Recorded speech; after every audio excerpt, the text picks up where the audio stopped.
So this is a little Grizzly 300 that we just picked up, and the guy said that he figured it was a carburetor problem and it cranks over. So one of the tricks that I do is I can get it to start, and I suspect maybe the carburetor is plugged.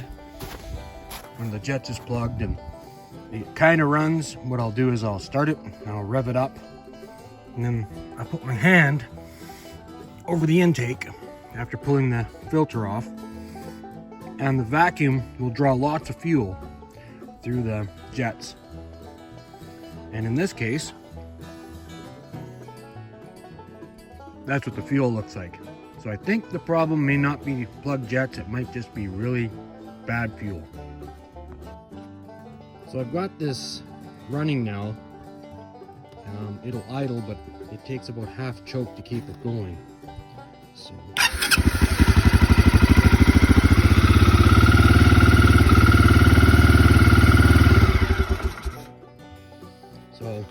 I'm going to pull the carb out and check, make sure the jets aren't plugged, and then also check to see if maybe the pilot jet is adjusted wrong. It's not getting the right idle mixture. So let's take this apart and have a look. So the gas tank is held on with 2 bolts on the back, and then underneath this flap there's a spot for a bolt on both sides. So this is a bit of a pain because of this plastic rubber flap here. So to get the carburetor out, you just have to loosen off the clamp here, loosen up this clamp, and it just wiggles out. Then to disconnect the throttle, you'll take this cap off, loosen this nut, and I'll show you. So once you get this cap off, you'll loosen off this nut, pull this out, and then roll this throttle so that you can get the cable to pop out that slot, and that little barrel will pop out of there, and then your throttle's disconnected. This here is what you use to adjust your throttle, or it's like a throttle stop. So as you turn this in, it opens up the throttle. You turn it back, it backs off the throttle. So once you have your carb working right, to get your idle where you want it, you'll adjust this to hold the throttle open or let it close a bit more, so that your RPM is good for your idle and for shifting. So this is your choke. This just threads in, it's plastic. This is the most sensitive part of the process because it's only plastic and you can damage the threads when you put it back together. So be very careful. There's not much room to get a wrench on it. It's a 12 mil, but you can strip the threads off. So you got to be careful. Oh, so violent. I've taken the 4 screws out. And if you look, you can see in the bottom that there is some crap, some sediment, where the drain is. And so, I'm looking at the brass here, it's discolored, so there's a chance that the jets are plugged. So I'm going to get my screwdriver, and this is probably an 8 mil to take the bottom part out here, and I'm going to pop those out and have a peek.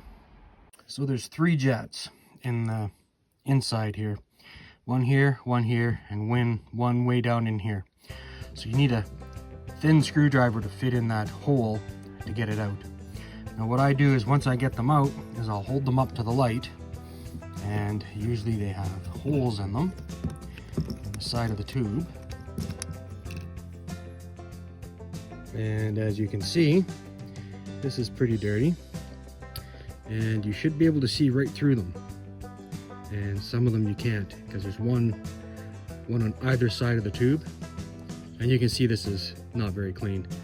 So you clean that, and then make sure that the center's clean, and you do that for all of them. This one might just be a hole straight through.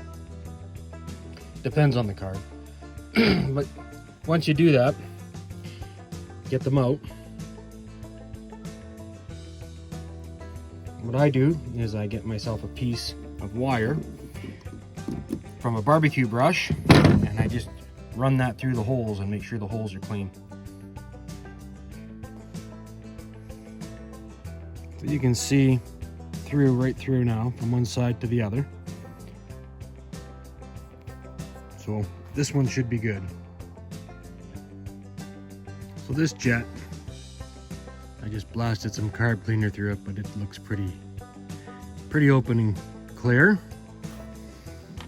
But this jet, the one that sits way down in that hole, looks clear this way, but it's plugged going this way.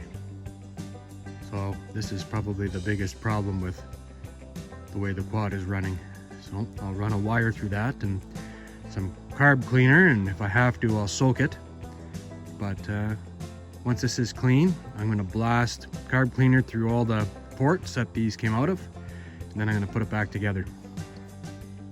So I had to soak it, and the wire did not go through very easily.